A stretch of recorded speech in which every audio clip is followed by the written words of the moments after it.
Wim Hof. I've heard of him. He does is the cold treatment. It releases all these like endorphins. It's supposed to be better than cocaine. I wouldn't know. I've never taken cocaine, so I couldn't compare. How did you feel? It's definitely wakes you up. So I start having a shower as usual, and then you just gradually. Well, you haven't got. Have you got a shower? No. You just gradually dial it, the temperature down until you just go blast, full on, absolutely freezing, and you just stand there for as long as you can. Just like, and after a while, your body adapts to it, and it's not horrible after a while, and then you can just sort of like lean into it. You stay there as long as you can stand it, and then afterwards you feel like sort of buzzing. And how long can you stand it? I've been working myself up. I started, obviously when I first started, I did it for like 50 seconds, but now I can stay under there for about 2 minutes.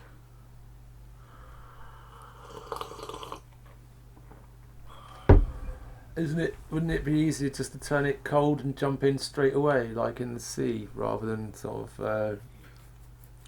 No, but I think it's something about going from hot to cold that's beneficial about it. And then do you go from cold back to hot? You're supposed to, but I don't. Because I don't want to, I don't want to spend loads on the electric. Right.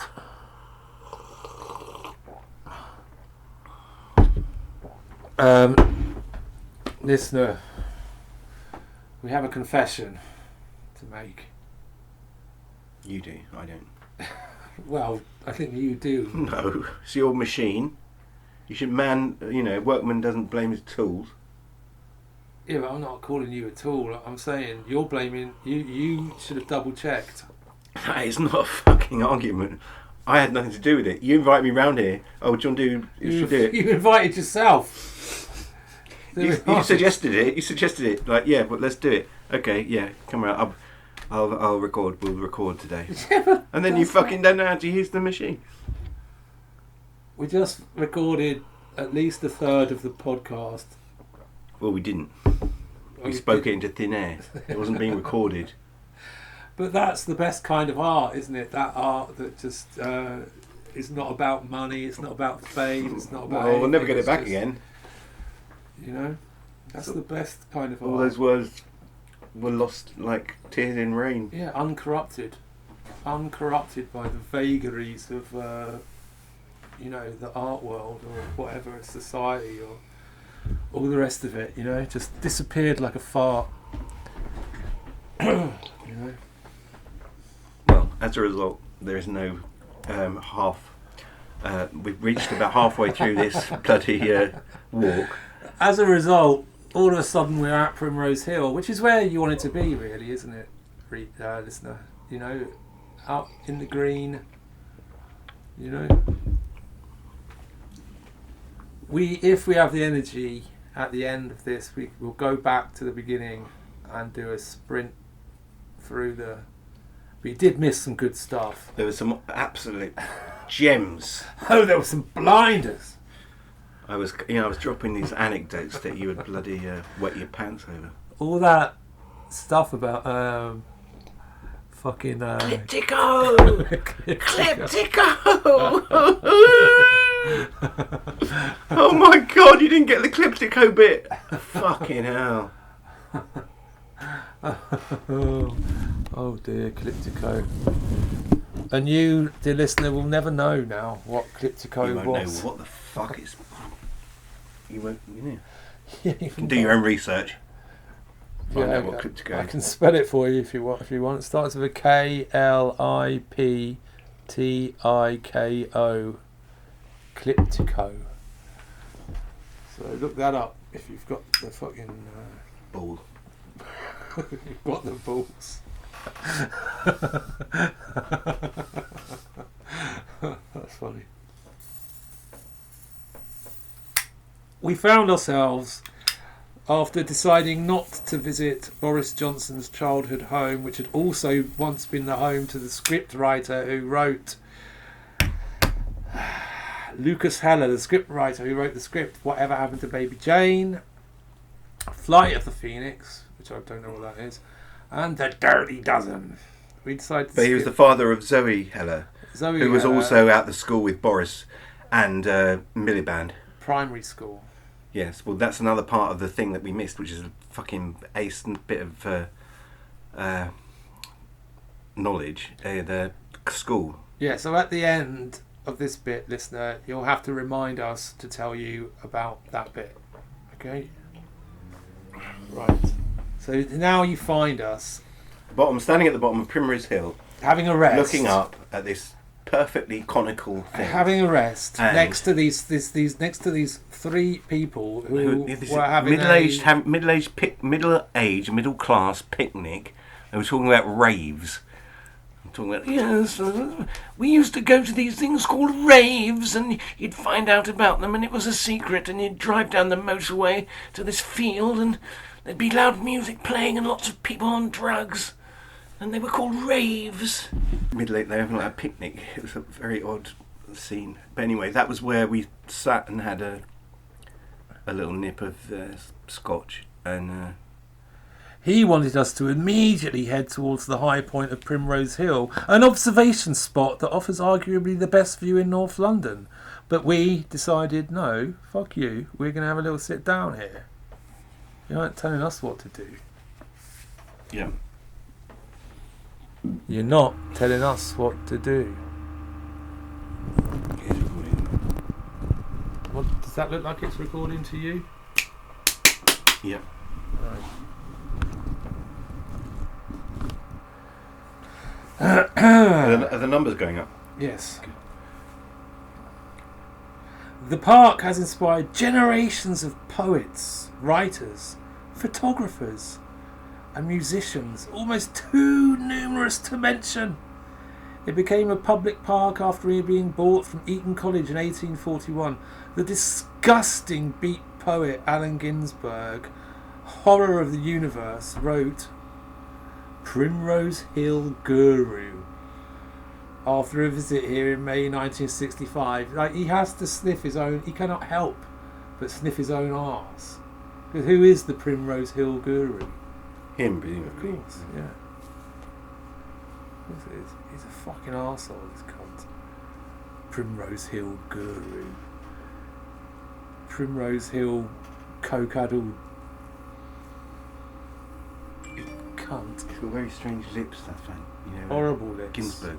Horrible. He's got the strange. Yes, grotesque lips. Everything about him is grotesque. Everything about him. He was in London for a seminal poetry reading at the Albert Hall that is often regarded as the catalyst for the counterculture movement of the late 60s. I think I've seen a video of that.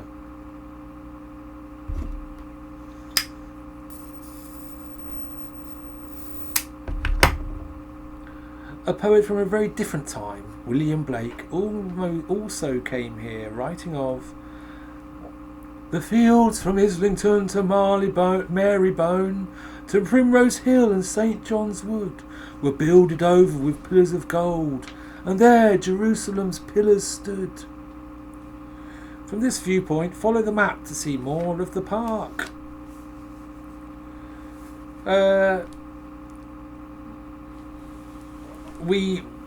Then we did go up to the, after that bit, then we walked up Then to we the, went up to the top. yeah. Anything to say about that? It was packed with It was, people. yeah, it was just, you know, there's loads of tourists there, so you can't really enjoy it. But there was a thing about Paul McCartney. Yes, we'll get there. Okay. Yeah. Now this. He says here, luckily for present-day visitors, an ambitious plan in the early 19th century to build a mammoth pyramid-shaped cemetery on this site was rejected. The man campaigning for the site, George Carden, I think he's got the names wrong there, but remember, calculated the pyramid would hold 5,167,104 bodies. But the then landowner, Eton College, blocked the plan. He says, luckily for present day, I think that thing should have been built. I think. Can you imagine like a huge pyramid filled with dead bodies on top of Primrose Hill? Yeah. Would have been absolutely amazing. It would have had steps going up it. There would have been an observation tower at the top. The only thing I thought was like as the bodies sort of decay and turn into like slop, wouldn't it kind of stink? No, because you'd have tubes going down to run it all into the earth to fill out the earth. And that I was imagining the people fighting to have their body right at the top and stuff like that. For social status, sort of thing. But I think that would, especially in a black pyramid. I think a black pyramid would be best, or maybe a bright red one. I don't know. But it would have been a sight. It would have been a sight to behold. Yes, indeed it would have. But fucking health and safety got in the way. In 1967, Paul McCartney was walking his dog Martha here when he was surprised by the sudden appearance of a man. It inspired the Beatles classic The Fool on the Hill, which was like, well, is he being rude or is he talking about himself? I think, I kind of assumed. I assumed that the fool on the hill, could, if that was it. I mean, does he say was it just the two of them on this hill? So if it was just the two of them, that would make sense. Why would that make sense? Because, if you see someone and you don't know who he's talking about, you're talking about him or this guy. Day after day, alone on a hill, the man with the foolish grin is keeping perfectly still. Nobody wants to know him. They can see he's just a fool. So there's other people around, and the guy has suddenly appeared, but then he's just standing completely still.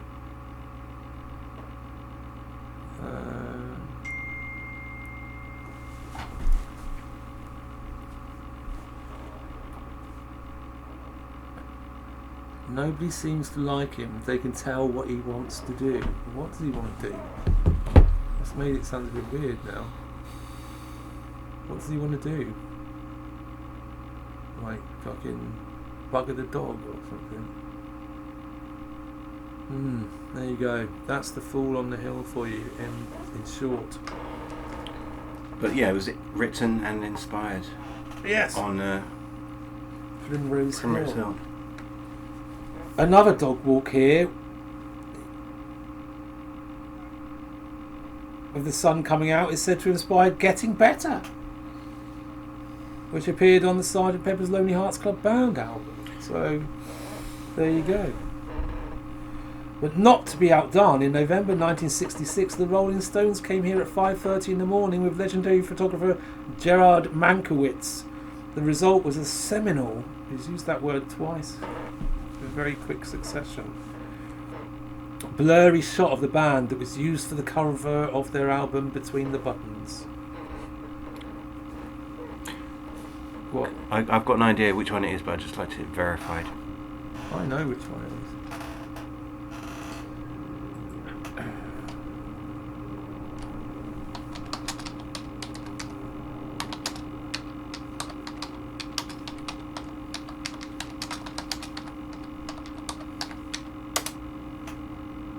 Yeah, it is that one. Yes. On Primrose Hill, indeed. Primrose Hill.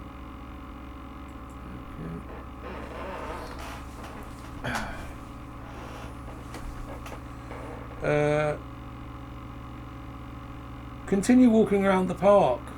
The northwest corner was the site of a zoological garden in the 19th century.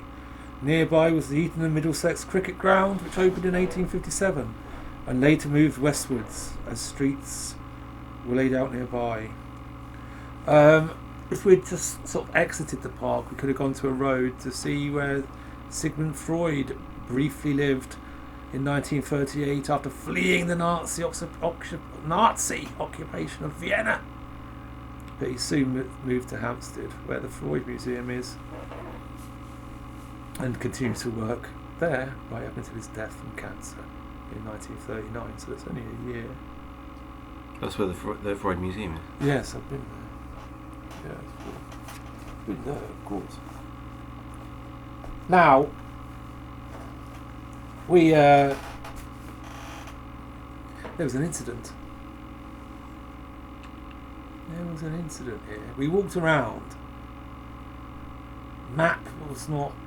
Ah, yes, there was a map. There was a His directions and the map in the book were not fantastic. And there was a map which was signposted in the park itself, which was of no use or of little use. Yes. So we ended up having to ask random passers-by. Where is the Barrow Hill Yeah. Reservoir? The Barrow Hill Reservoir is what we were looking for. Nobody knew. No one knew about lady. it. And this old woman who'd lived there all her life goes, "Don't know what you're talking about." It was quite the crowd. We attracted quite the crowd. I will say this for the locals: there's a real sense of community there. Well, yeah, they were trying to help, but they couldn't help. Apart from this one guy who actually knew where it was, and yeah, but we didn't find him until much later. yeah, He wasn't. but he did help, and there was one guy right at the beginning who helped, and Yeah. then nearer there was another guy that helped. So anyway, so we're going in incrementally getting nearer to it, yes, and then we got up to this bit, and then this other guy said, "Oh, yeah, it's just over there behind that tree," yeah. and you would not know that this thing it's a reservoir, which you'd think is just like a big like lake or something, Yeah. but it's underground. It's underground in the spot that was once an old barrow, an old burial ground. In sort of a long time ago, before the Romans. I'll read what he says in the book. Behind the trees is the Barrow Hill Reservoir. It's hard to see because of the foliage. And I don't understand why they didn't just let people go up onto it. I don't understand that. The original reservoir was constructed in the 1820s and held water from the Thames that was pumped up from Hammersmith. There was once an actual Barrow Hill here, but it was levelled to make way for the reservoir. Not so far from the reservoir site used to be a ditch where the body of Magistrate Sir Edmund Berry Godfrey was discovered in October 1678. He had been murdered and his body dumped there. The crime caused a sensation in London at the time, as it was believed he was killed by Catholics who were plotting against the king. The murder whipped up an anti-Catholic frenzy in the capital, and 3 men were hanged by the hill after pleading guilty. Can you, stop rummaging in the... I don't know what you're trying to achieve.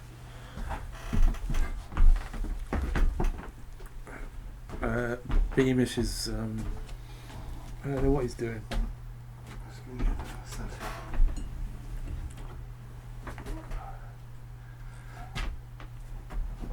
Ambling about the studio as if he's on a really historic tour. Now, there was another incident here where we were looking for St Edmund's Terrace, where in H.G. Wells' book The War of the Worlds, it's the setting for the climax of the novel, where the hero approaches what he soon realises are the doomed Martian killing machines on Primrose Hill. I hurried through the red weeds that choked St Edmund's Terrace, he says, and emerged upon the grass before the rising of the sun. Soon he sees the tattered red shreds of flesh that dripped down upon the overturned seats on the summit of Primrose Hill. As mentioned earlier, Wells lived on Fitzroy Road, so knew Primrose Hill well. Now here, I was staring through a gate that we'd found, and I had to speak to these locals. Now, they were not the posh locals. It was obviously a different part of, And I said to them, St Edmund's Terrace? Yeah, it's just down there. Yeah, just down there. You have to come through those gates, go down there. And I said, I've got to follow the map. And then she goes, well, what you bloody ask us for then? I thought, yeah, you're too bloody right. But she said it all chirpy like. Yeah, but anyway, then you walked, you following your direction, you ended up in a bloody, what reminded me of bloody Vietnam, like through these like vines, and it was like it had just been raining.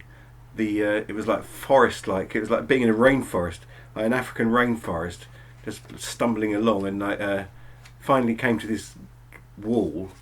And it was someone's back garden. They were having like a garden party in this back garden. Yeah, we were staring through their gate. Yeah, and I thought, well, should we just knock on and get in the party? But you were against it. But if we'd had like a sort of poisoned dart in a blowpipe or something, Yeah. we would have then taken one of them out, assassinated them, like Vietnam style. The Viet Cong. But that's what that's what it felt like as I was wandering through this undergrade. Yeah. What are you trying to achieve with that sellotape? It's going to come up really loud on the recording. Oh, sorry. I thought it was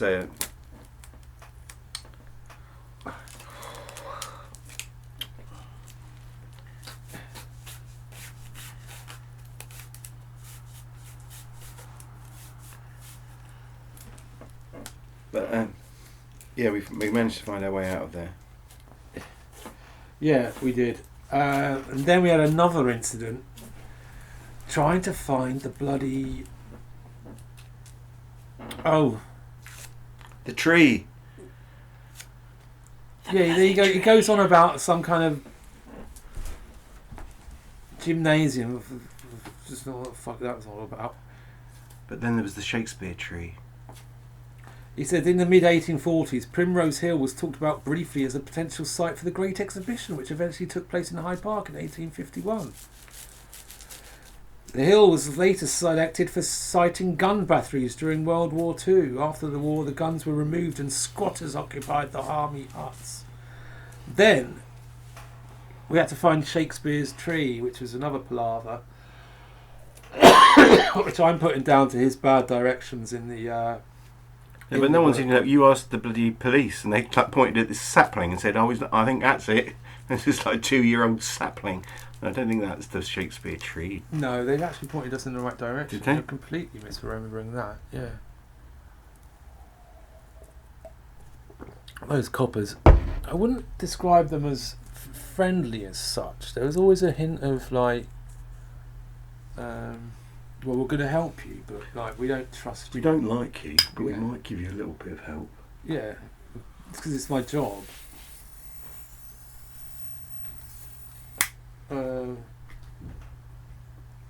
Yeah. Well, anyway, whatever. So we found the Shakespeare's tree anyway at the end. And it's not even the original tree. Well, old horses. It was planted in the 1960s. Well, yes, but hold on, you're ruining it. For like now, they're gonna like not give a fuck. In the past, Primrose Hill was used as a meeting place for ordinary people, including many radical groups such as the Chartists. 10,000 met here in September 1856 demanding democratic reforms. In the 19th century, Shakespeare became very popular amongst sections of the working class, keen on self-improvement, and around 100,000 attended the planting of an oak tree here in 1864 to mark 300 years since the bard's birth. The event also involved speeches supporting Giuseppe Garibaldi, the Italian nationalist and biscuit who spent time in Britain that same year and inspired many radicals. The current oak tree replaced the original in 1964 because the original one had died. Well, fair enough, but I think there should be a sign saying... Well, there's no sign for it anyway, so you wouldn't know where it is. Nothing to tell you that's the Shakespeare tree. And then when you do find it, you find out it's not the original tree. I mean... I think there's no... I read somewhere else doing research that signs for it got nicked, so now they no longer put a sign up. Well, anyway, but you didn't mention the Druids. We'll get into it. We are nearly there. If you come here at the time of the autumn equinox, You are likely to see dozens of druids in white robes celebrating. They have been coming here since 1792, a few years after the ancient order of druids was founded in Soho. Poet and artist William Blake was one of their number.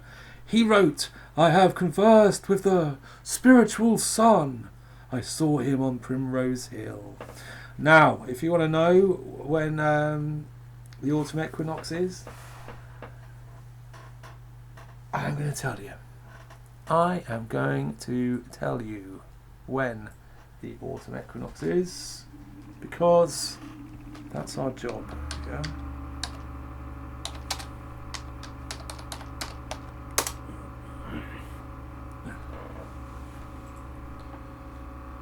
Saturday, 23rd of September 2023, 7:49 a.m.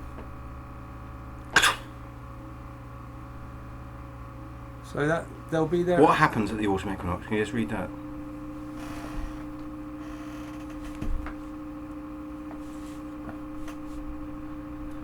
Autumnal at 2 moments in the year when the sun is exactly above the equator and day and night are of equal length.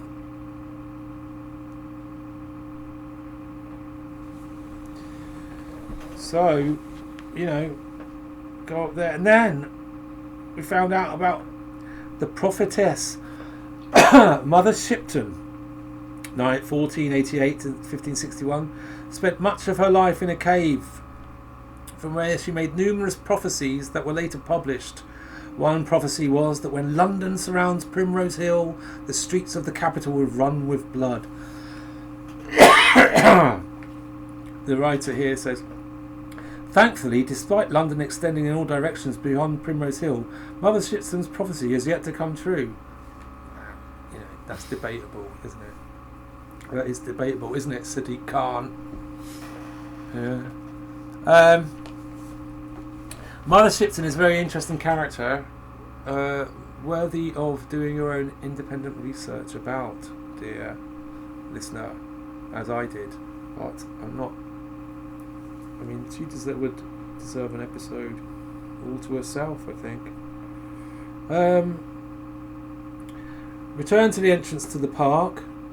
Walk along Regent's Park Road. On the right at number 22 is where Frederick Engels lived with Lizzie Burns after moving to London from Manchester.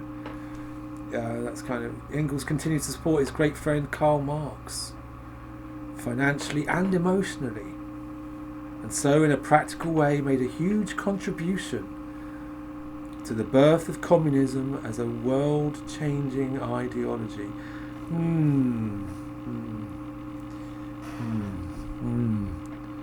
Much stroking of chin. Much stroking of chin. Another pub, the Queen's Pub. An excellent watering hole. Celebrities are often spotted here. From the actor Gerald Butler to Liam Gallagher of Oasis fame. He was even captured on Google Street View, sitting outside having a quiet pint. Almost directly beside the pub on the same side, walk through the small entranceway to visit the pretty St George Mews, where horses and carriages were once kept. I do remember that as being pretty. And there was a little old lady coming out of her house. Yes. Then he directed us to Primrose Hill Books. In 2019, the then Home Secretary Priti Patel made a speech criticising the North London metropolitan liberal elite, prompting the Guardian to examine where the elite could be found. This bookshop featured in the article and was described as a place that had long been a browsing place for the intellectuals who moved to this pretty Georgian neighbourhood in the 60s and 70s, and where Boris Johnson's father Stanley once had an account. Then we went down Sharples Hall Street and found Mayfair Recording Studios. It moved here from South Molton Street in Mayfair. Whilst in Primrose Hill, artists such as Pink Floyd, David Bowie, U3, Radiohead, George Trevor Michael, Tina Burner, and Mad Donna came here to record. The studio eventually closed in 2008. Another musical connection was the great rock photographer Alan Ballard, who had his studio nearby. Musicians such as Bob Marley, Billy Idol, Mark Bolan and the Status Quo were known to visit his studios to have their picture taken. Next door was a community library. So, would you say it was all dipping a bit, now? How did, Well, there's the sort of tail end of it. Yeah. We'd had the heights, the very heights, Yeah. literally the heights of Primrose Hill. The funny little creatures. Yes, you liked those. Well, you wanted to see that one in particular, didn't you? But, Yeah. Well, I'll put it on the screen.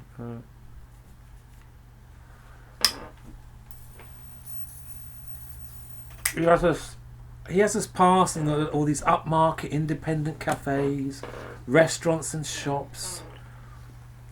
He keeps going on about the celebrities out that live in the area. So on the one hand, he's a complete commie. On the other hand, he's like, lick the balls of these celebrities, all the time. Yeah. He points out Victorian stone figures of human and animals that are above the shop fronts. He says when Starbucks tried to open a branch here in 2002, 1,300 objections were received by the council.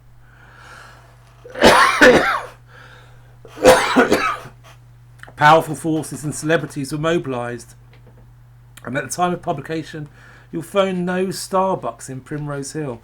Now, we discussed this at great length in the first part. That is no longer, never existed. It was never recorded.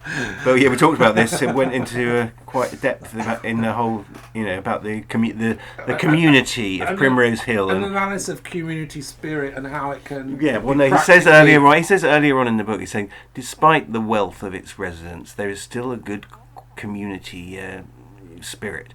And we were saying, oh, well, why is that something to mention? Because what are you trying to say? Yeah, what you're trying to say is like, oh, rich people shouldn't have community. Is like that's a poor people thing, or poor people don't care about community. But then we were saying like, yeah, how many? I mean, I live in Bethnal Green. I mean, there's a Starbucks in Bethnal Green.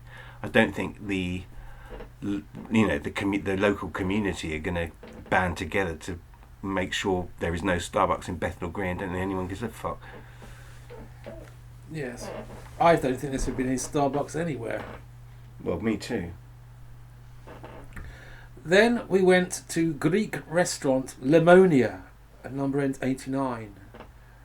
It's one of the best loved eateries in Primrose Hill, run by the same family since 1979. Stands on the site of the Chalk Farm Tavern that was for many years the main feature of the area before it became a 19th century suburb. Surrounded by fields and country lanes. The tavern was famous for its wrestling competitions, sports events, shooting grounds and pleasure gardens. So that's all the fields and stuff, you know what I mean? Gentlemen also came here to take part in duels, having breakfast in the tavern before trying to kill or maim each other.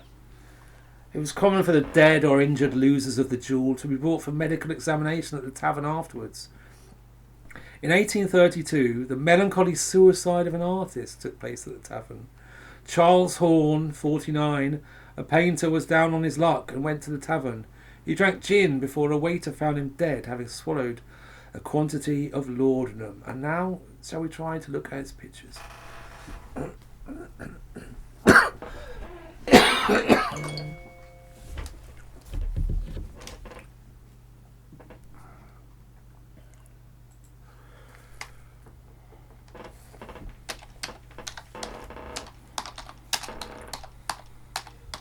Charles Horn, artist.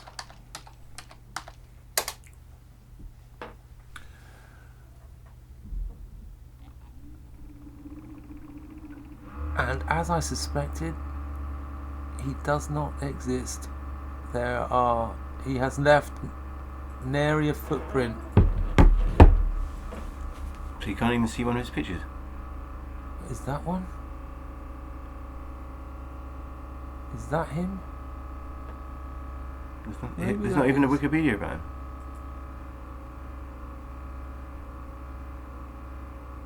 Charles F. Horn.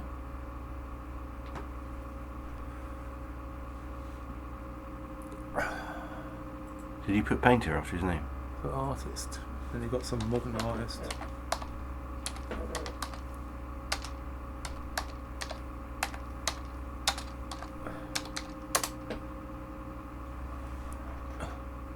That's him there.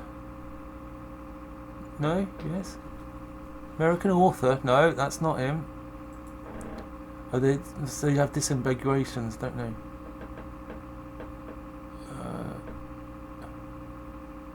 No, he's left. No. Who is he?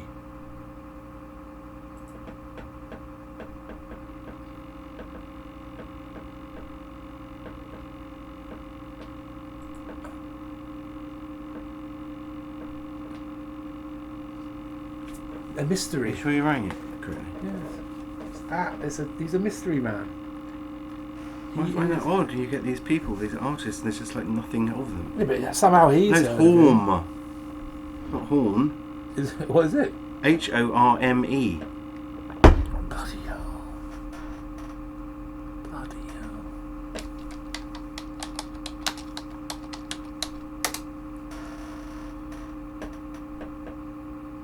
Charles Horm does not exist. You put Hom. Oh, Horm. Where? Yeah. Charles Horn. Bloody bastard.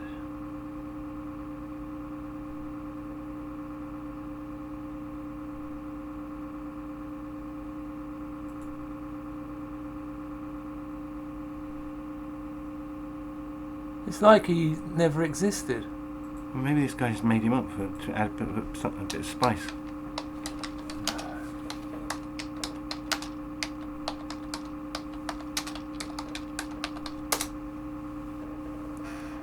Charles Harrison?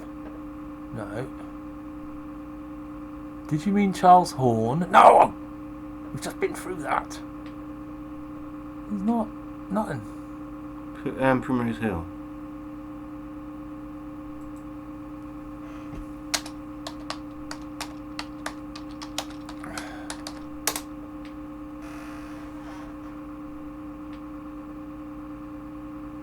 No. Well, unless he spelled it wrong in here and it is Horn. Yeah, but that didn't get anywhere either. Well, not first Well, where do you find this fucking information then from? Jesus Christ. How do you write the book if there's nothing about him? It's bizarre, isn't it?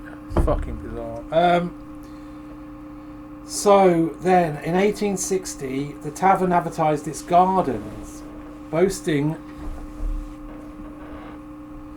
a Chinese orchestra, 36 feet high, together with a Leviathan platform capable of accommodating 1,000 persons, unrivaled vaulters and trampoline performers, a race with 2 balloons, and superb displays of fireworks at 10 o'clock.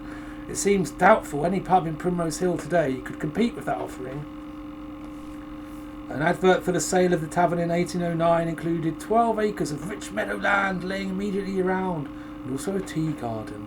That gives some sense of how rural Primrose Hill still was at that time. In the 1970s, it was... I don't care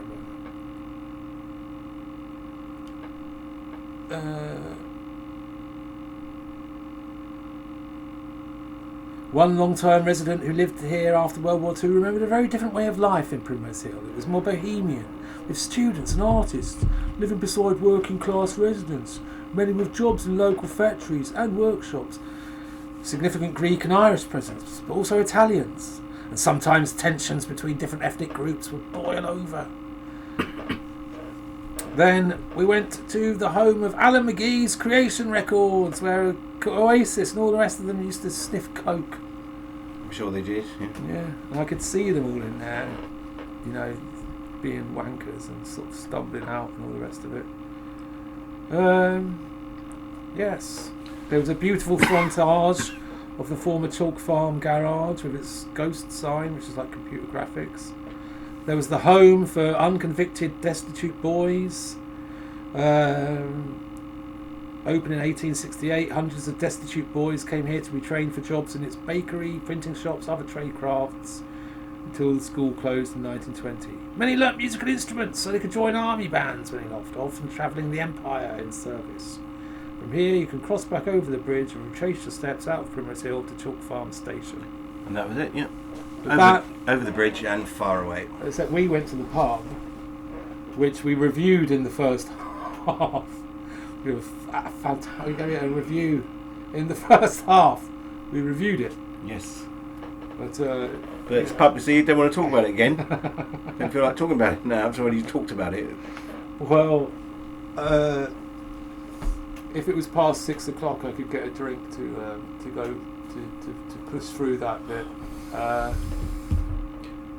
It is it's not. 5:30. It's 22.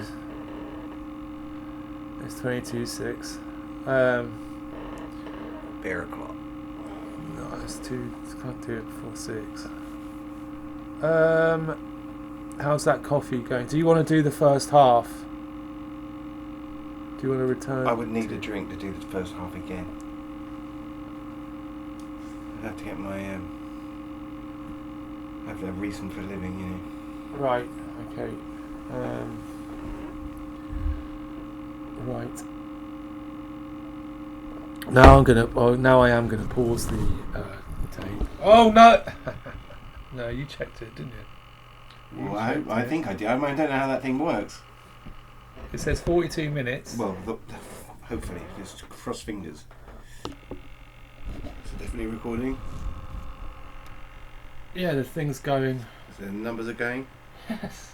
And the things are going going up up. and down? Yes, they are. Right. Well, We are back at the beginning now. back at the beginning. It was a cold and windy day. Cold and rainy. Beginning. It was a cold, rainy and windy day, that fateful day when we met at Chalk Farm. Chalk Farm. And this rain was, I gained respect for you yes. because you'd come out in the rain. I'd come out in the rain, and because it was raining, I bought myself a tote umbrella from Boots at Liverpool Street because I wanted to be prepared because I wanted to go on this walk because I just thought, well, yeah, I haven't done one of these walks for a while, and I kind of miss them in a way, and so I bought myself a tote umbrella and prepared for, you know, the elements. Arrived at Chalk Farm before you. Noticed that there was a nice little coffee shop there. Went into the coffee shop and I bought myself a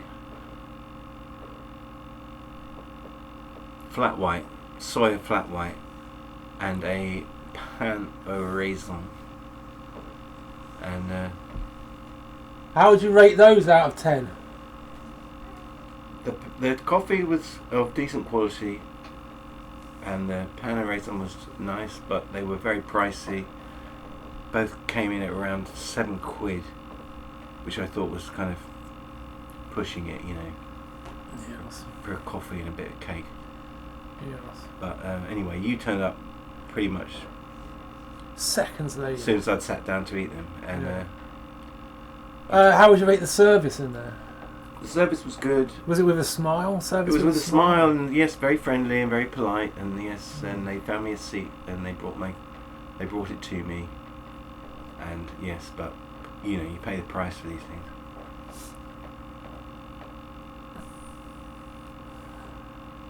You texted me to let me know you were in there. I popped in.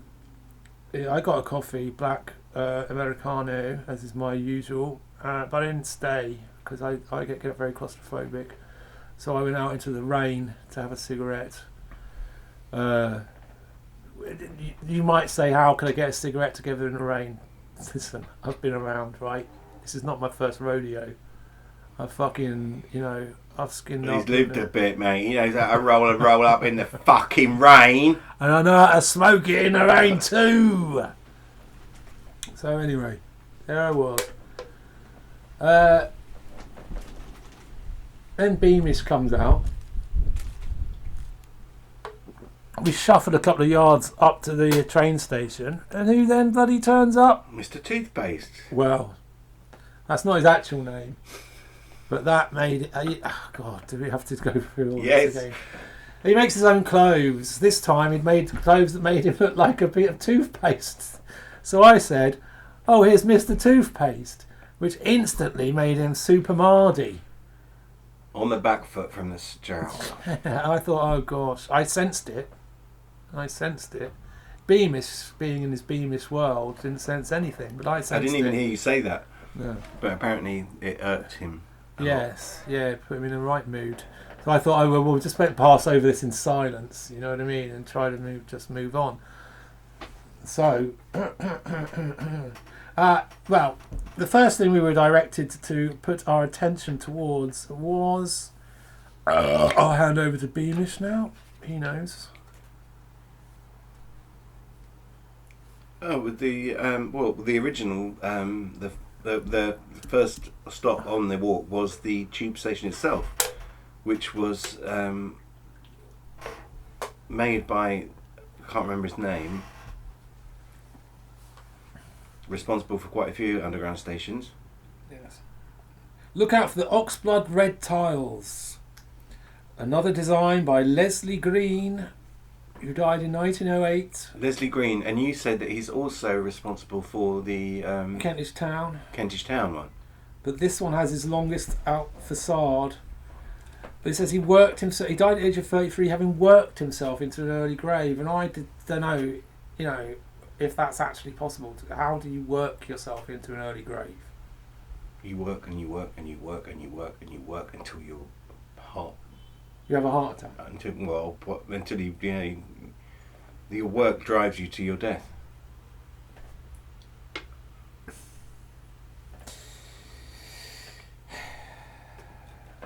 Right. Well, many respects to you, Leslie Green, who died at just the age of 33. There have not been many like thee that we have seen. Dead and gone at 33.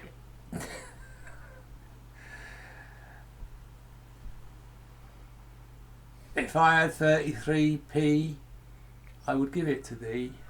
Chuck it up a tree. Follow the map along Regent's Park Road to reach the railway bridge over the line. It feels like a border point between scruffy Camden and the urban village of Primrose Hill. And we both agreed with that, didn't we? Well, I It agree. really does. Well, what happens is, right, you're standing on one side of this bridge and you it's think, shit. and it's like, yeah, Camden, fucking Camden, dirty old Camden. You go over the bridge and oh my goodness, the change. Change in one's own constitution. Yes, it brings a whole new sense of joy to the soul as you feel you are surrounded by a better class of person. Yes, it's the very bridge where Ted Hughes, the young poet, passed a man with a fox cub under his coat. The encounter, including the man's words, "You can have him for £1," was immortalised in Hughes' poem Epiphany. Which I've never heard of. I don't know much about Ted Hughes, apart from he is responsible for the death of a certain lady. We'll talk about later. Then we're directed to a pub. We're explained that it was all workers and stuff like that back in the day. Different workers from different regions of the country who came down for work would frequent different pubs. And that was one of the second stops, wasn't it? The pub, after, just as soon as you crossed over the He's bridge. Immediately trying to get you pissed. Yeah, so you're saying this is the great, where all the labourers used to come in and drown their sorrows after a day's labour. Yes. But it's now frequented by... It used to be the Welsh labourers. Yeah. And now working class manual workers are a rare sight. Yes, indeed. Then he has us head down Gloucester Avenue. And this is where he starts banging on about celebrities. Celebrity this, celebrity that. Constantly. David Bailey was one of the first. Later on, in the 90s, it was the Primrose Hill set. Sadie Frost, Rhys Ifans, Jude Above the Law, and Kate Moss on the Cunt. Sorry, I don't. That was a bad one. They lived here, hosting parties and frequenting many of the local pubs, sniffing coke, running in and out of each other's bedrooms. Oh my god, can you imagine it? That in the height of the 90s, it must have been a bloody... It must have been like Sodom and Gomorrah. yeah. Primrose Hill has remained fashionable, with more recent residents including Jamie Oliver, Robert Plant, that thing here, Daniel Craig, Alan Bent in it, Fred Bentles. Joan Bakewell, the Tart, and Stefano Gabbana. But more importantly, this area was once an area of dense forest. The ancient trees were gradually cut down during Tudor times. Now he says to make way for a modest hamlet. No, the trees were cut down to make ships, because John Dee had said to Elizabeth, you know, we need to start an empire. To have an empire, we need ships. So that particular forest, that particular part of forest was cut down for ships. We cut down huge swathes of forest to make ships and things to take over the world. Obviously, I might be wrong on certain details, but you get the gist. Anyway, and in the 15th century, the first reference to primrose was recorded. The name probably derived from the wild flowers that grew in the surrounding meadows. As late as the 19th century, you would have seen open fields and just a few small buildings. The Chalk Farm Tavern was the only place of any significance, the site of which is visited later. But London was expanding with its population as the 19th century continued. Local landowners, Eton College and Lord Southampton, exchanged or sold their land to allow developers to build new suburban streets. Then he takes us to the Lansdowne. Yeah, immediately another fucking pub. Now, the Lansdowne was named after the guy.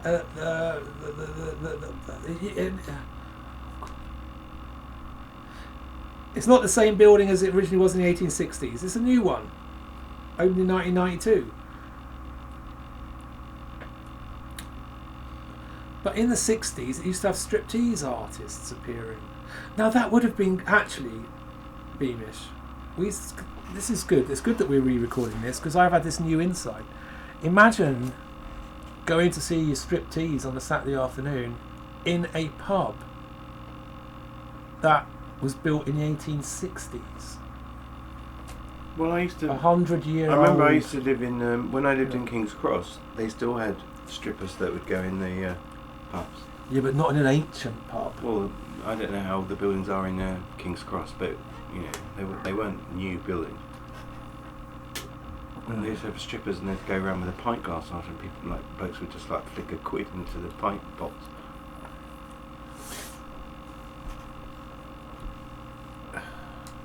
A certain male fashion designer, straight, he took me to a strip pub, and like he spent the whole time. He's a straight guy. That's the other thing. He spent the whole time looking that way at the bar, not looking at the strippers. Going, that's what it's fucking all about, isn't it? That's what it's fucking all about. He wasn't even. He wasn't even looking. I never went in there, but apparently they did do this stripping thing. But from all accounts, the women that did it were fucking ropey old bags. You've never been to a strip club? No, I never. No. Don't want to go in there. Why not? I find it quite distasteful.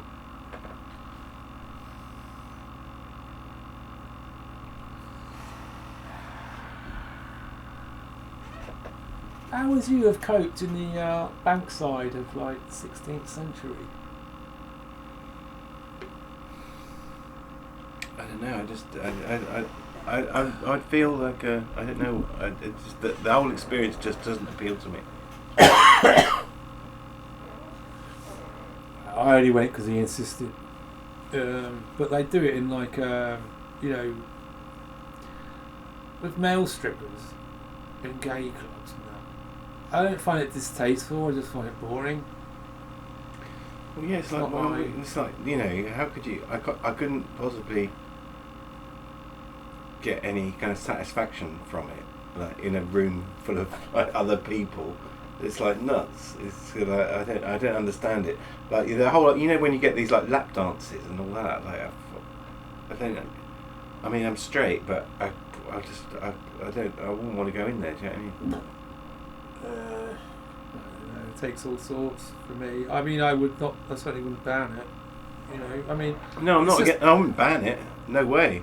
I think each their own. Everyone can do what they want to do. You like to look at a Picasso painting of a naked woman, you know. No, but the very fact and other people have a different kind of appreciation. Yes, well, I don't share that.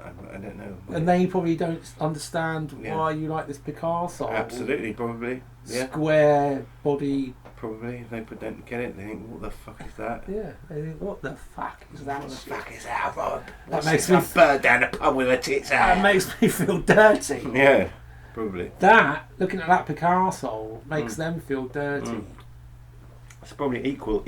Yeah, well, equilibrium. It all works this is out. how. Yeah, exactly. Anyway, the Lansdowne is named after the Marquis of Lansdowne, who was given the title in 1784 after successfully negotiating peace terms with the new American Republic. Then he gets us walking further down into Primrose Hill, then into the area. Some history about houses began to be converted into flats, and railway workers and navvies frequented the pubs. It was only from the 1960s, when trains became electric, that localised pollution was reduced. The area once again began to attract wealthy middle-class families who could not afford St John's Wood or Chelsea. They found bargains here. Today, houses on this road can sell for over £6 billion. Wow. No, not billion. Million. I was joking. Well, 6 million is enough. Yeah. But imagine having a house that you sold for £6 billion.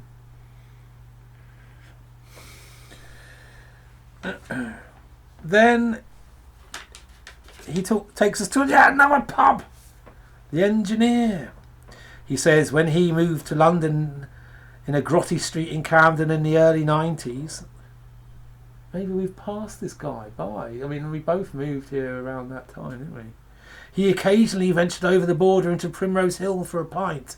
The Engineer, he says, felt like a world away from my local in Camden, and even the landlady was posh.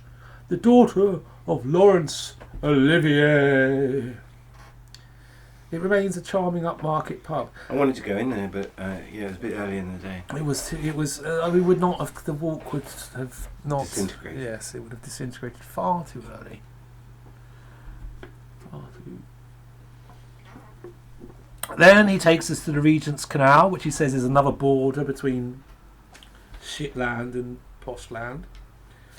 One half down, looking down it one way, it looked grotty and horrible with all that disgusting, ubiquitous hip-hop graffiti everywhere, which is like just turned into visual vomit now. I remember when the book came out, Subway Art. Oh yeah. I loved it.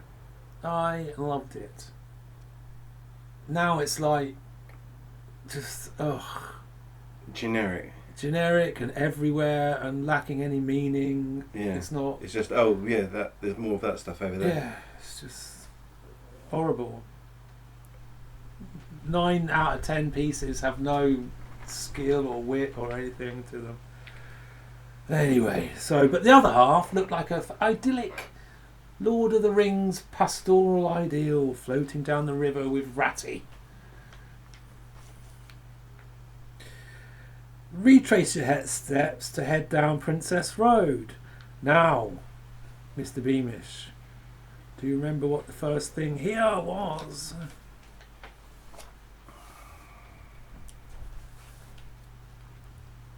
I'll give you a clue. That's cool.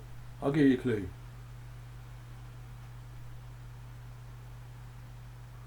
Bullingdon Boys. He's blonde, not very long. Yeah, he was the PM, but not for very long. Bullingdon Boys. Well, not quite. It's a primary school. Yeah, the primary school where Boris Johnson went. Yes. Primrose Hill Primary School.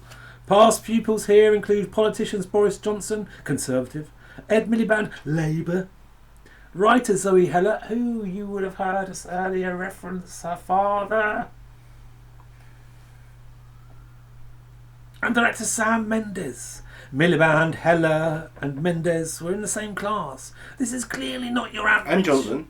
They weren't in the same class. Oh, Johnson wasn't in the same class? No, I think he was a year above, which gave him ear-flicking rights. Right. I wonder if he did that, yeah. I wouldn't put it past him. He's got big ears as well, that Miliband, didn't he? Is it? Yeah, I think so, yeah. They used to call him Millipede. Hey, Millipede! Get over here, big ears! Millipedo. Oops. This is clearly not your average inner city primary school. That was a joke, lawyers, by the way. Or people, we have no inside information about Millipede. In 2012, Johnson in a Telegraph wrote about Millipede. I'm sorry to say it, but my old school chum isn't PM material. Ed and I were at the same superb school, Primrose Hill Primary School, Camden. A coincidence that is curiously disinclined to mention. Well, you can't eat a bacon sandwich. Have you seen that? You can't. This thing about Ed Miliband, he was trying to eat this bacon sandwich, and it was just all falling out of his mouth. Is he Jewish? No, well, I don't know if he may have Jewish blood. I'm not sure, Mm. but the son obviously made this huge thing of it. Like, he can't even eat a fucking bacon sandwich. I wish that had been the headline. It was pretty much including the fucking. It pretty much was that. Including the fucking. I think they should bring back swearing in newspapers. Really, they should really bring back swearing in newspapers. Fucking interest rate. You can't even eat a bacon sandwich. Fucking interest rate going up again. Tax this, you cunt. No, but that's tabloid speak, isn't it? It sounds like swearing. But they could even do it in the Telegraph as well. They could do it a bit more poshly, you know. 3 years later, Johnson was still mentioning the school, telling one crowd, "You might as well talk about the sinister grip of Primrose Hill Primary School on British politics." Yeah, I think that's what he's referring to the Bullingdon Club. That's what they said about the Bullingdon Club, because they were all at Eton. I got and it. That's where what's his name? Pig fucker. Oh no. Delete. No, he was Prime Minister for a bit. That fucking smarmy gammon cunt. David Furness. David. What was his name? Cameroon. Yeah. David Cameroonian. Yeah. He has us looking out for the circular coal hole covers. It's one thing I love to do on these walks, is to look out for the circular coal hole covers. Well, they are all around.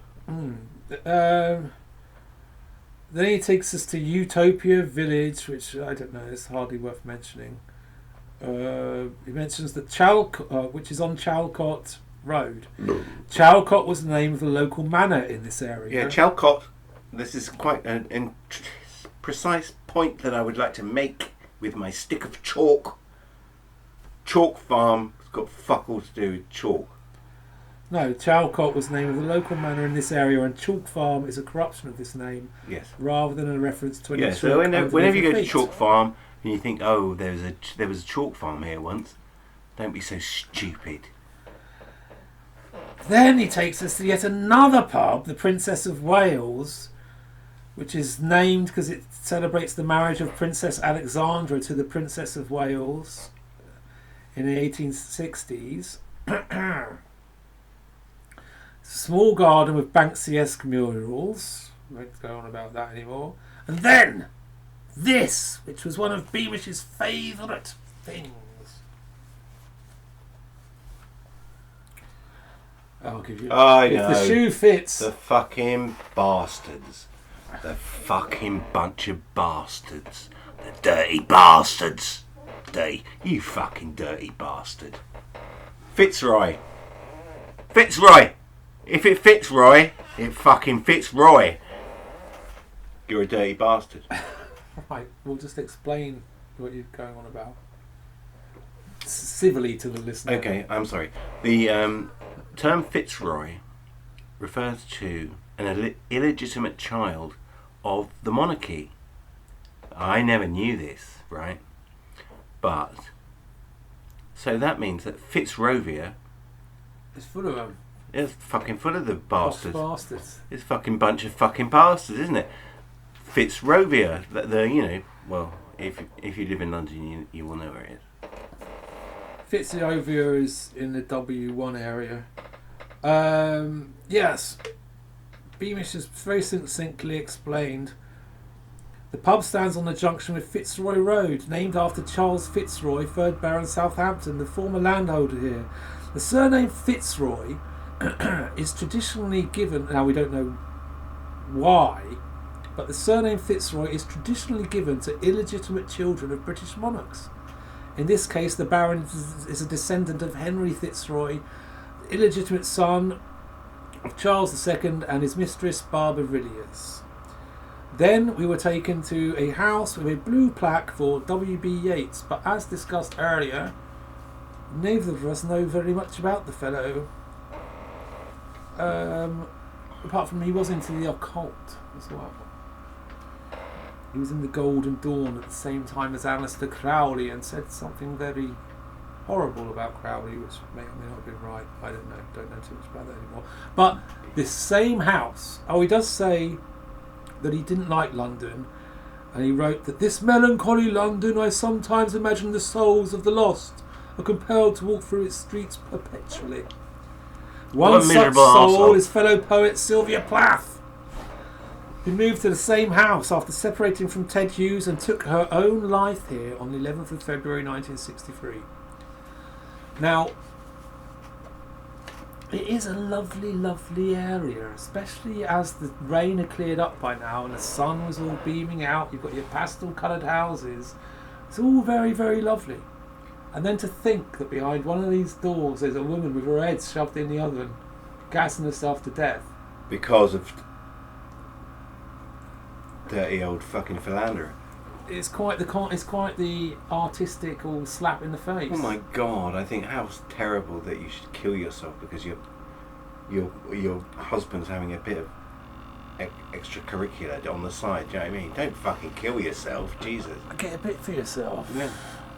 Maybe she was too religious or something. Who knows? You know, without sounding like a complete Philistine, I don't know too much about the lady. Me neither. I have tried. One of her poems is very, very good. The one about every woman adores a fascist and all of that. That's a good one. Anyway, you may wonder why she doesn't get a blue plaque there, but you'll find out. You will find out. Next, we're taken to Primrose Hill Studios. Designed from 1877, designed in an arts and crafts style. They were once used by the illustrator Arthur Rackham,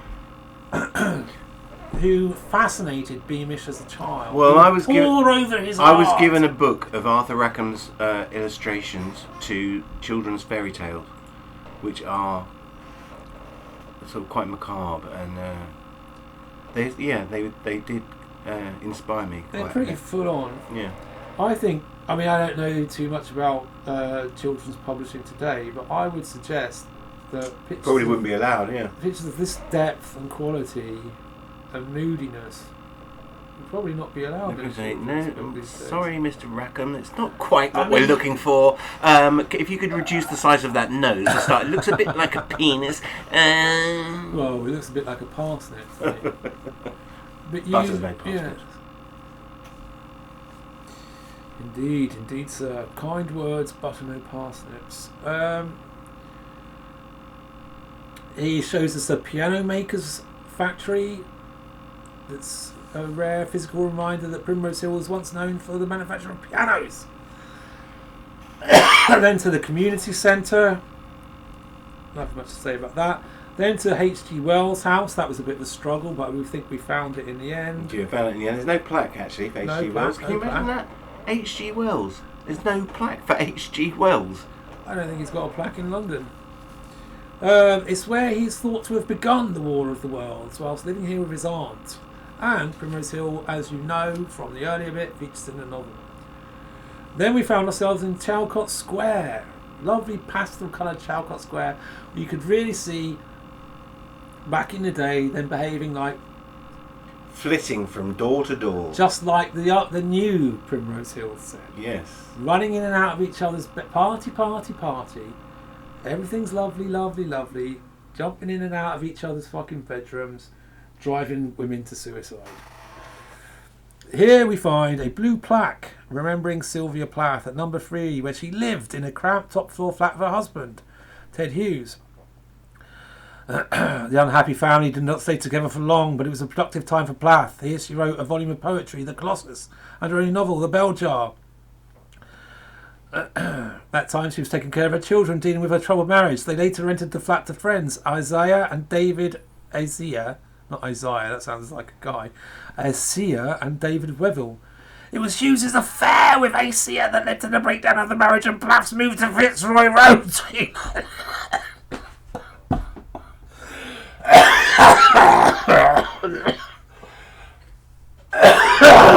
It's all too much. It's all too much scene. To Fitzroy Road. Seen earlier in the walk. And the daughter requested that the plaque be, remembering her mother, be put on the home house rather than the house where she died. Yeah, she said, my mother died there, but she had lived here. Then we were taken to another plaque for Dr. Jose Rizal, hero to the Filipinos. We can pass over that. Then we were taken to Paddington Bear's house. Yes. Oh, for the film Paddington Bear, yeah. The recent film of Paddington Bear. And this is where, without even knowing, we had all had a packed lunch, and each one of us had packed marmalade sandwiches. Yes. And we sat down and we had a marmalade sandwich. It was amazing. And then suddenly we were at the beginning again at The base Primrose of Primrose Hill. And that was that! For the second time! Stop. I will leave it recording for a while we, we might have other things that pop into our brain, you know what I mean? Yes. Well, that wasn't too difficult, I suppose. A few new things did come out, didn't they?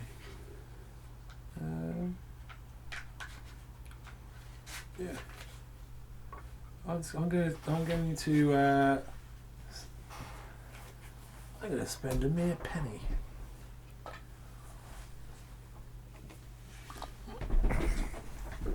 Are you done with that? Yeah.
I'm back. Upon reflection, Beamish, marks out of 10 for the walk, and top 3 things about it. I'll give it an 8 out of 10. That's a boost up from the actual day. Is it? Yeah, I thought. What did I give it on the day? No, I did. I gave it an 8 on the day. Did you? I think so. But anyway, standouts were Fitzroy and the meaning of Fitzroy. Yeah. And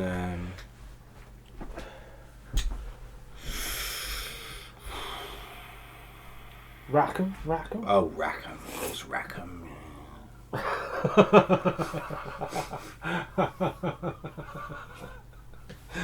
Pyramid. Oh, we did. Did you mention the pyramid? Yeah, because we've done. Oh, we did the second bit first. Yeah. Yes. That's what we did.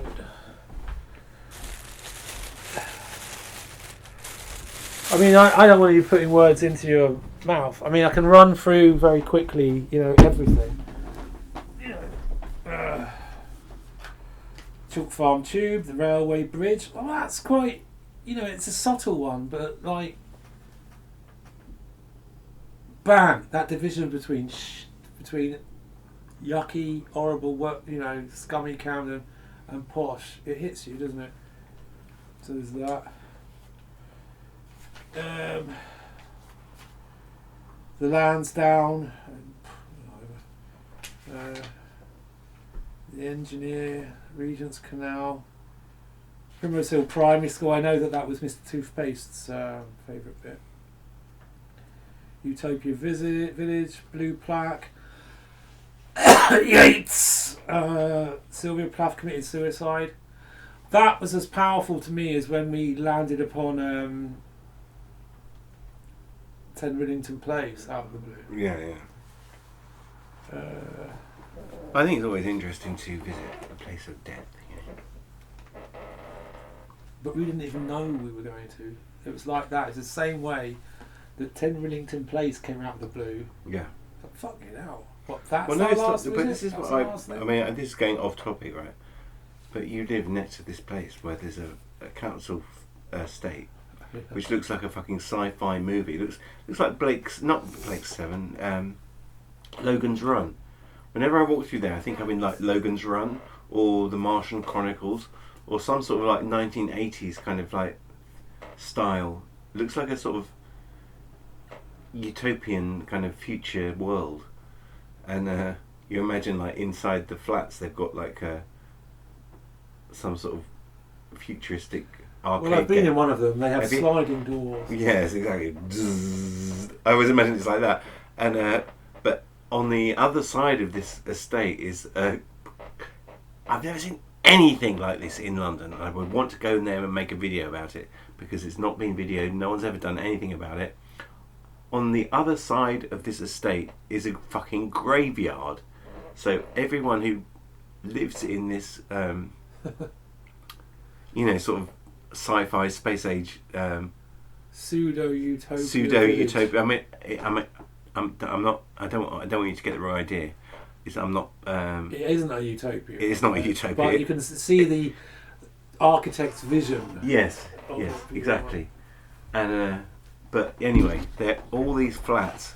If you live on one particular side of the estate, you are looking directly every morning, for the rest of your life, the remainder of your life, you're looking at a fucking graveyard, and it's not a little graveyard; it's a fucking big, massive graveyard, and it's like all you can see for miles, stretching away for miles and miles. It's this rotting old graveyard. So you got that every morning when you wake up, look out the window. That's what I've got to look forward to. It's fucking bizarre. It could be worth an on-site visit with video. Definitely. But because it would have to be done early in the morning, I think. I have not seen it at all. No one's done anything about it, and it's not even spoken about. I remember when I was talking about it. I remember the first time I realised it. I was walking through there with you, and it took my breath away, literally. Yeah. But don't mention it on any of these architecture sites that you go to, because we don't want them. Well, they'll be down there like a shot. Yeah, we want first dibs on it. Yeah. But I think that it would have to be done fairly early in the morning, and when the kids have gone back to school. Yeah. But that's a future project, and yes, definitely a point of interest.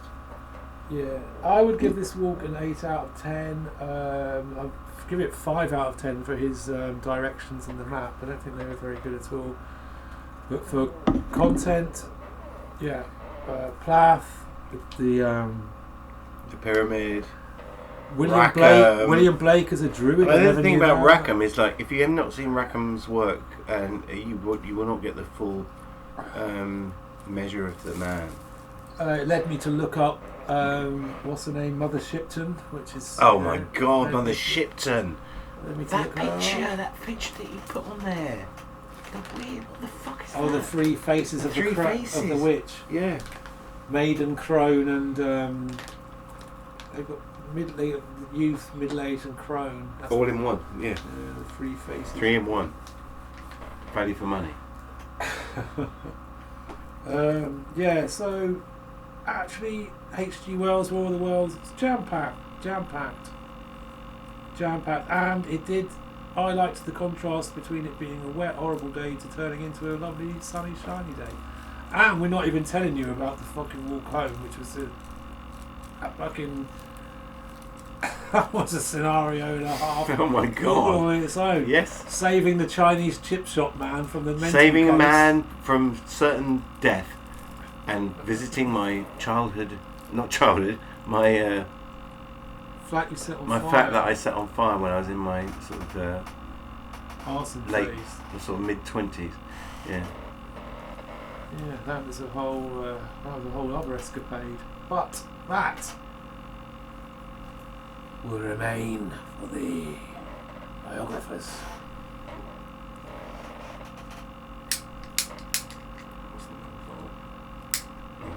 Give it a little. Yeah, I'll leave it taping for the time being in case we come up with anything. I mean, it was a good quality walk. A brisk little. It was not the longest walk. It was quite short. I think it was a right walk for that day.